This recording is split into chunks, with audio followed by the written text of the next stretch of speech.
Bonjour et bienvenue dans cette nouvelle émission où j'ai le plaisir à nouveau d'accueillir Judith et il va toujours être question dans cette émission d'animaux.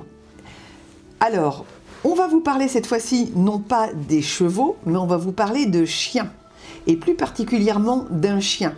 Ce chien s'appelle Gift.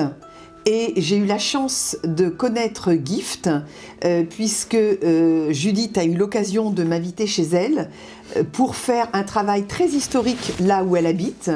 Et je me souviens dans la forêt où nous allions, Gift et d'autres chiens également nous entouraient, suivaient Judith. Et Gift était là, présent, à nos pieds, le temps que je me concentre, je me souviens. Et dès qu'il y avait un petit bruit, Gift se levait, regardait comme un gardien, un veilleur, voir que tout se passe bien.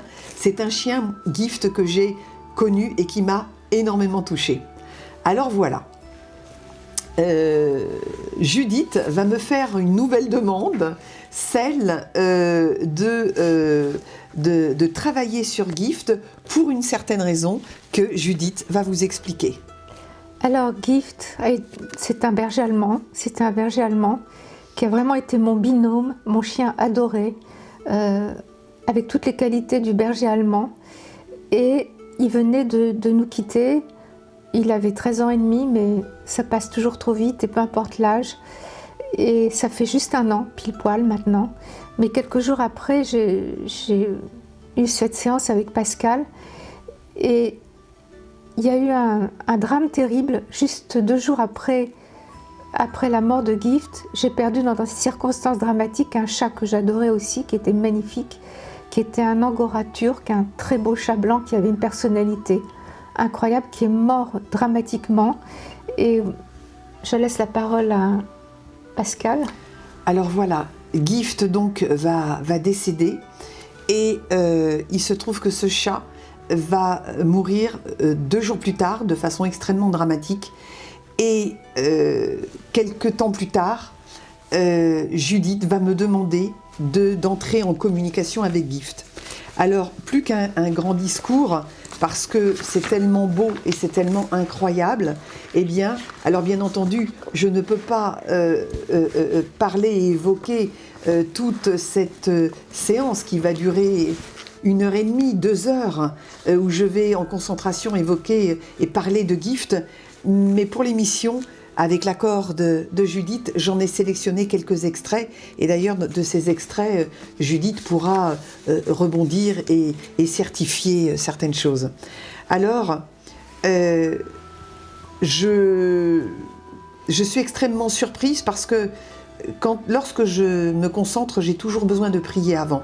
Pour moi, la prière, c'est un petit peu mon sas où je quitte le monde intellectuel pour entrer dans le monde parfaitement connecté de ce monde parallèle. Et cette prière, j'en ai besoin. Ma prière est à peine terminée, puisque ma demande se dirige vers Gift, que j'entends « Je suis la force, je suis le maître ». Je suis stupéfaite par cette phrase que j'entends. Ça m'a terriblement surprise car je ne m'attendais pas à ça. Et j'ai ressenti une âme valeureuse, bienveillante, un peu comme un gardien, un protecteur. Il y a quelque chose en lui qui se dégage de complètement impliqué, intégré. Il porte d'ailleurs dans son regard quelque chose de lointain, quelque chose de fort, avec une grande reconnaissance. Cette sagesse et cette reconnaissance qu'il porte déjà depuis le passé en tant qu'animal, en tant que chien, c'est comme ça que je le ressens. C'est comme ça que je sens que ça le transperce. C'est une âme qui a un vécu, un long vécu, mais pas que de cette vie. En fait, ce que je ressens, c'est qu'il arrive vers vous, c'est-à-dire vers Judith, il arrive vers Judith avec une infinie reconnaissance. Il ne peut pas vous décevoir. Comme s'il y avait quelque part vis-à-vis de Judith, c'était une évidence que ce chien aille vers Judith, comme des retrouvailles. C'est comme si, en fin de compte, j'entends que c'est un veilleur de troupeau. C'est important pour lui de rassembler, de protéger. Je dirais qu'il a en lui cette énergie et ce contexte très fort de gardien du temple, gardien des lieux. Quelque chose qui est inscrit en lui. Il a un sens inné et hypersensible des choses, des gens. Il peut avoir ses têtes, clairement, mais pour les bonnes raisons. Il a une perception du vivant en tant que chien incarné, extrêmement affûté et sensible. Il y a quelque chose en lui qui va dans ce sens, dans ce côté affûté, à ressentir les choses vraiment. Il y a quelque chose d'incarné, il y a l'esprit d'une mission. C'est-à-dire, et j'entends Gift s'exprimer, je dois accomplir ma mission auprès d'elle, mais surtout, je dois infiniment la remercier. Pour moi, Gift a été dans sa vie un animal qui devait reconnaissance à Judith. Très certainement que c'est un animal qui aurait pu mourir jeune, il lui doit beaucoup, comme s'il avait été sauvé. Le mot juste, c'est providence, quelque chose en lien avec la providence. Il est venu, il a été accompagné, c'est pour cela qu'il a en lui de la hauteur, des valeurs, une connaissance, un savoir. Et d'ailleurs, comme il le dit, je suis le maître, je suis la force. Alors, je vais m'arrêter là dans un premier temps pour demander à Judith, effectivement, à l'évocation de ces mots, déjà, si vous retrouvez quelque chose. Alors bien sûr que je retrouve quelque chose de mon chien adoré. C'est encore très récent, hein. Il est parti il y a 1 an, ça a filé, mais il est avec moi tous les jours.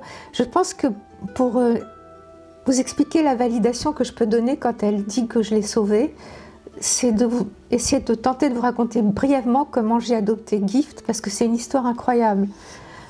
J'avais un précédent berger allemand qui est aussi une très belle histoire, qui s'appelait Sultan, et quand il est mort, au moment de mourir, il m'a dit, c'est un chien que j'avais recueilli, je te demande d'aller dans mon élevage, mais il ne reste plus qu'un petit chiot, dépêche-toi, il va partir. Donc, très chagrinée, j'ai retrouvé les papiers de Sultan. Par chance, l'élevage était près de la maison. Donc, mon mari, j'arrive à l'embobiner pour qu'il m'amène à cet élevage. Je sonne à la porte, j'explique à la dame que j'avais perdu ce chien qui venait de chez elle, que j'adorais. Est-ce qu'il lui restait? Est-ce que par hasard, elle avait un chien encore à vendre? Et la dame me dit, mais écoutez, j'ai arrêté mon élevage il y a 3 ans quand mon mari est mort, mais cet été, ma chienne a fait des petits.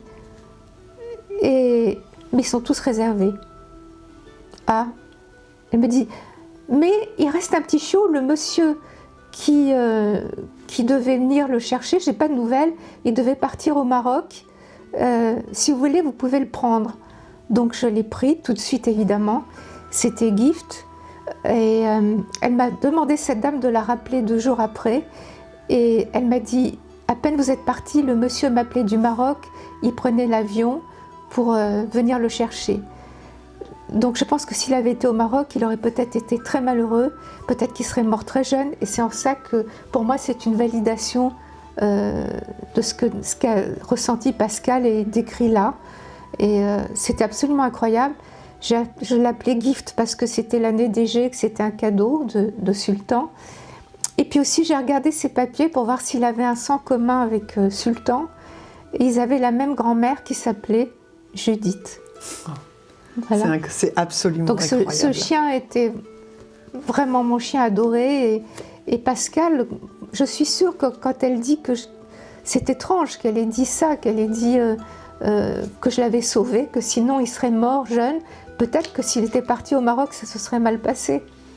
C'est absolument incroyable. Vraiment, c'est un témoignage magnifique. Alors, je vais continuer un petit peu avec Gift. Il explique, et là, il parle du règne animal, il explique que dans chaque règne, il y a dans les lieux des piliers et des gardiens des valeurs. Il dit « Nous sommes riches de nos expériences, forts de ce que nous sommes ». Je comprends que son rôle, comme d'autres, c'est vraiment d'accompagner l'être humain avec une fidélité absolue, dans les bons comme dans les mauvais moments, parce que leur présence rassure, et ils s'impliquent dans le devoir et le rôle qu'ils doivent jouer. Il dit « Ce sont des moments forts, pleins de dignité ». Je vois que de chaque côté de lui, donc dans l'entre-deux-vie, 2 très belles colonnes de lumière.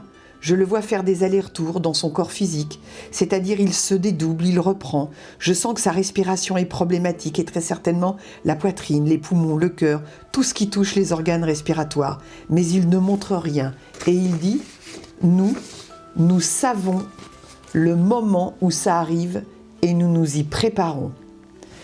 Je vois une scène où Gift est allongé avec vous, presque vos mains lui tenant la tête comme pour le rassurer. Ce passage explique le moment avant qu'il parte dans l'entre-deux-vie. Donc Gift va, comment dirais-je, je vais continuer ce contact avec Gift, avec parfois des phrases assez troublantes comme celle-ci, par exemple, quand je lui pose une question par rapport au moment du départ, il dit « On peut avoir peur, mais on ne le montre pas.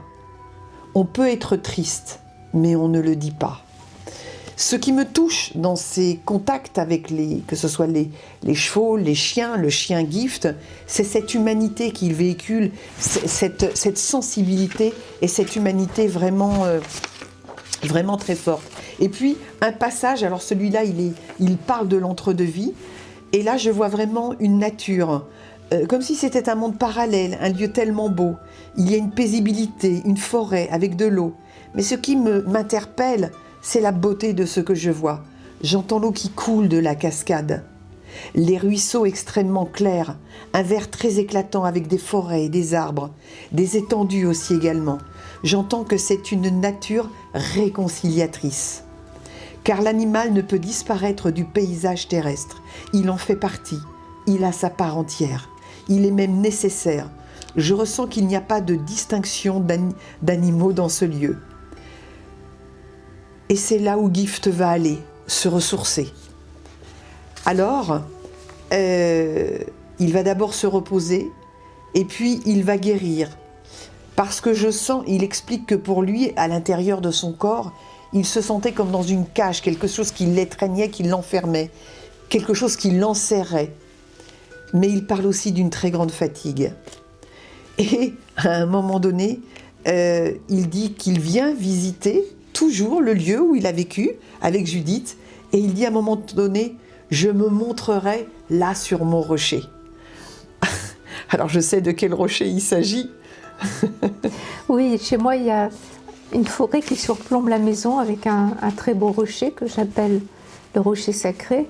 Donc souvent Pascal me décrit toutes sortes d'êtres, mes animaux, comme Gift, qui sont là sur ce rocher. C'était sa place d'ailleurs. Il se tenait là toujours très droit, il surplombait tous les lieux. Et ce qui est passionnant, c'est qu'on voit que les animaux aussi ont un entre-deux-vie. Donc il y a des animaux qui vont revenir vers vous au cours de votre vie à vous, qui vont venir, d'autres qui vont rester mais qui vont devenir des guides, d'autres qui vont... eux aussi, comme il se passe quelque chose pour eux. Et avec Pascal, on découvre tout ça parce qu'elle vous emmène en voyage dans des endroits qu'on voudrait bien connaître, on voudrait bien savoir la vérité.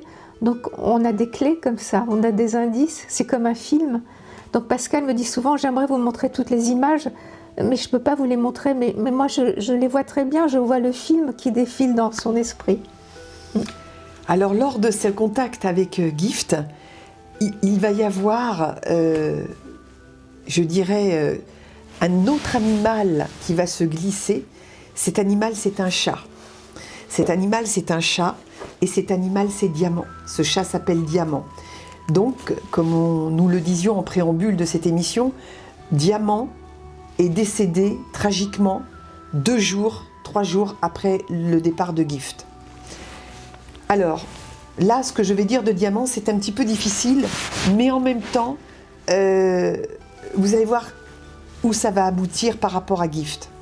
Donc Diamant s'impose, donc je ne peux pas faire autrement que de l'écouter. Et Diamant me dit qu'il a eu très peur, qu'il a souffert. J'étais presque désolée de dire, dans ma concentration, évidemment je ne peux pas le conscientiser à ce moment-là, mais connaissant Judith, je savais à quel point émotionnellement c'était difficile de l'entendre. Mais il explique qu'il a eu peur, qu'il n'a pas su s'échapper, qu'il a eu mal. Il a été comme impuissant à ce moment-là.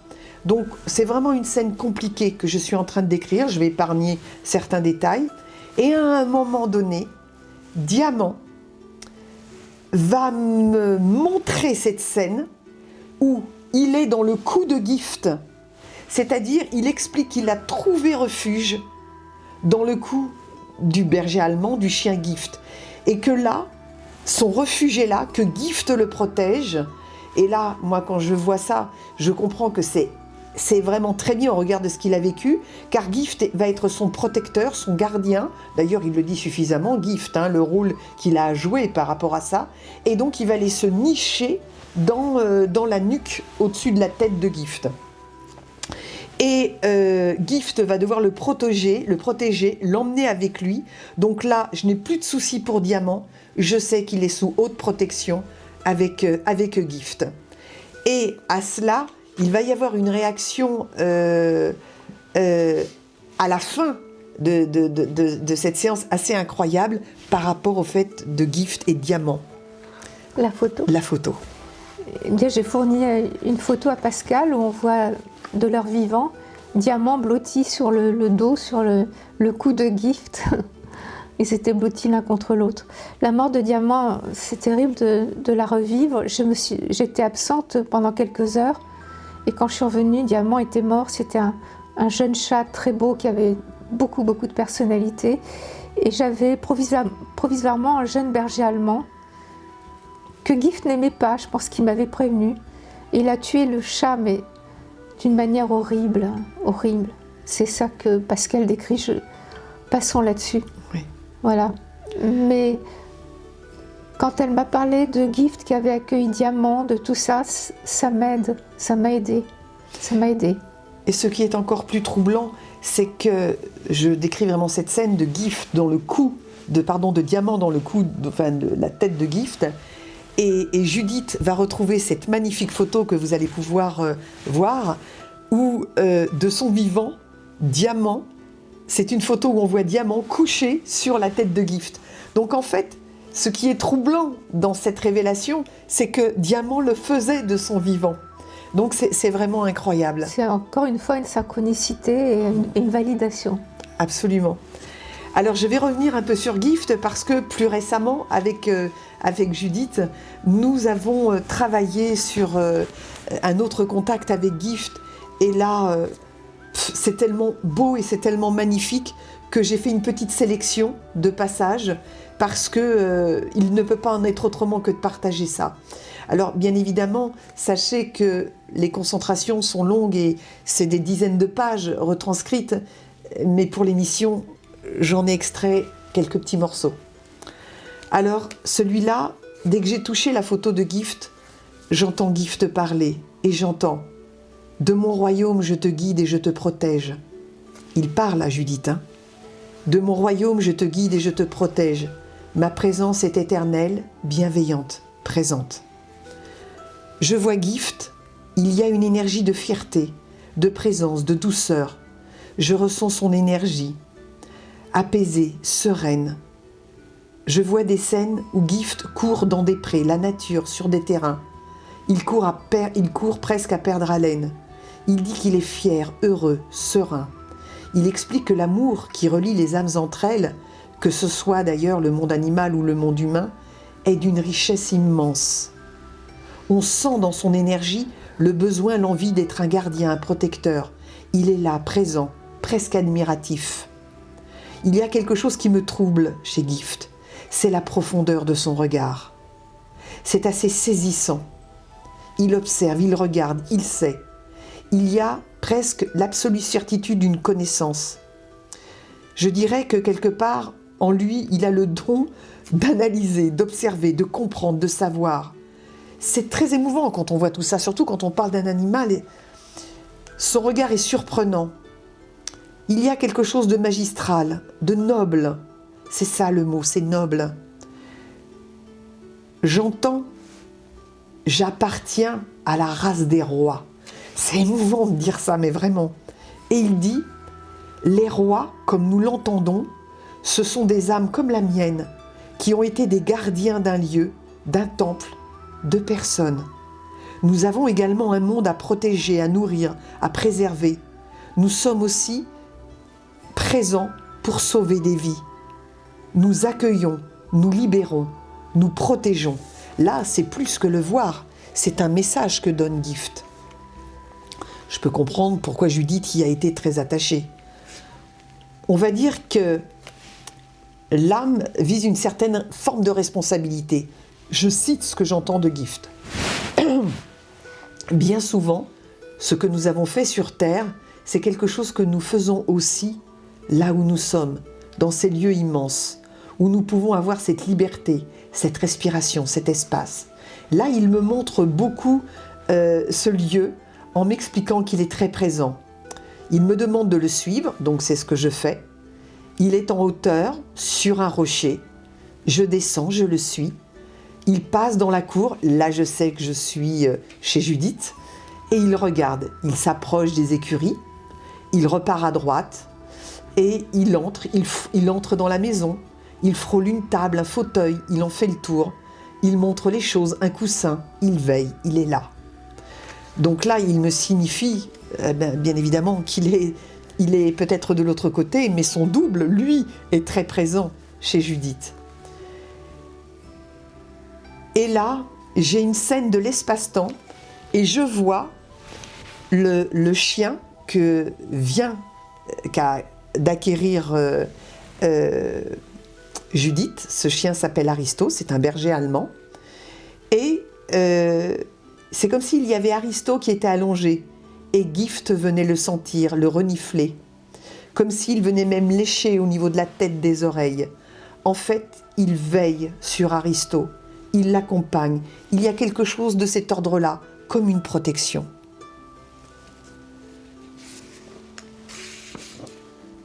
J'ai une scène absolument incroyable. Là, on est à nouveau dans l'entre-deux-vie. Il y a comme deux piliers qui définissent l'entrée d'un temple.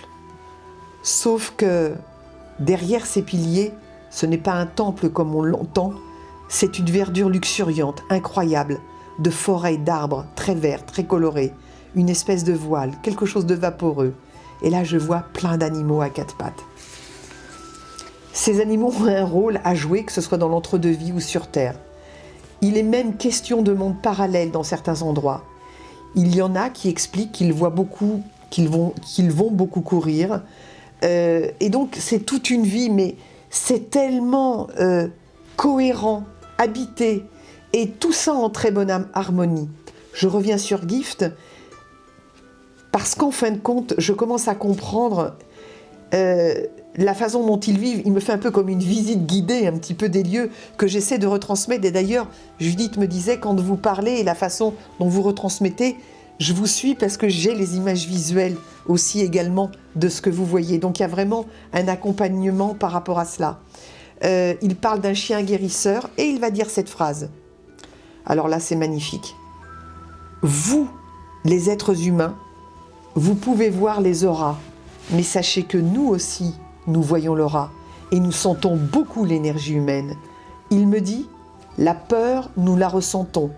La colère, l'agressivité, la violence, nous la ressentons aussi. Mais nous avons quelque chose que vous n'avez pas. C'est que nous avons cette capacité de ressentir de très loin l'amour, le danger, le sentiment. C'est-à-dire que nous sommes connectés de façon beaucoup plus importante que vous à la relation à l'autre. Et là, il va dire des choses absolument incroyables. Nous accueillons aussi les âmes qui partent dans la violence ou dans des conditions pénibles. Nous sommes des accompagnements. Et là, il va parler de... On a beaucoup de mal. Il explique qu'on a beaucoup de mal. Notre race, dit, là c'est fort, notre race ne s'éteindra pas. L'animal est la survie de l'humanité, car l'animal va sauver l'humanité. Nous allons sauver cette humanité. Nous sommes là pour ça, apporter du réconfort, de l'amour, du bien-être, de la présence, de la chaleur. Nous sommes importants, sachez-le. Voilà quelques extraits du contact avec Guy, de ce qu'il peut dire et de l'importance du message à transmettre. Alors évidemment, c'est extraordinaire. Pascal nous soulève le voile de l'au-delà, comme on dit. Les animaux ont une mission sur Terre et ils ont une mission aussi de l'autre côté. Et pendant ces 2 heures de concentration de Pascal, elle m'a révélé beaucoup de choses qui m'ont touchée, qui ressemblent à Gift, qui est toujours près de moi. D'ailleurs, je suis sûre qu'il est par là. Et puis, en tout cas, je répète quelque chose que j'ai déjà dit, mais pour les personnes qui ont tellement aimé leur animal, c'est vraiment, ça fait du bien de savoir qu'il y a un ailleurs, et puis les révélations passionnantes que fait Pascale, parce que soulever le voile, c'est quelque chose, voir des choses qui se passent ailleurs, c'est quelque chose. Et elle est dans une telle concentration que moi, en tout cas, je la crois. En tout cas, merci Judith. Et j'ai envie de dire qu'au-delà d'y croire, il y a aussi tous les signes, les synchronicités Oui. qu'ils viennent vous de faire et à quoi vous êtes confrontés aussi. Oui. Et ça, c'est important, ces signes qu'il Il donne. m'a prévenu, Gift, moi personnellement, Sultan m'avait dit que comment Gift allait arriver, mais Gift m'a annoncé l'arrivée d'Aristo, et c'est tellement touchant de savoir qu'il s'approche de lui, qu'il lui transmet des choses. Moi, quand le bébé Aristo dort, j'ai l'impression que Gift lui parle, qu'il lui transmet des messages, qu'il lui donne des leçons. J'ai envie d'y croire. Merci Judith. Et c'est sur ce chapitre que nous allons refermer cette émission. Et nous vous disons à très bientôt.